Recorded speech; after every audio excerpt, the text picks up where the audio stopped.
So our next step, as I mentioned, this is very easy but very tasty. So we've put our Lipton onion in, we've put our boiling water in. Next we're going to add just a little bit of oil.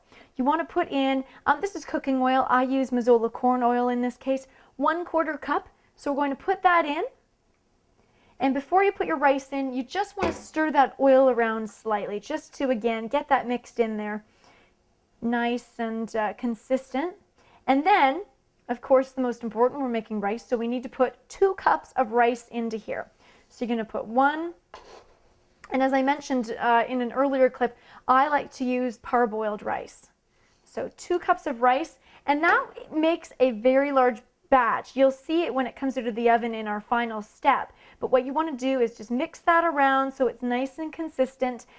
You'll see now the liquid is submerging the rice, but in the end, what will happen, this will bake for an hour in the oven, and it will become a really great dish.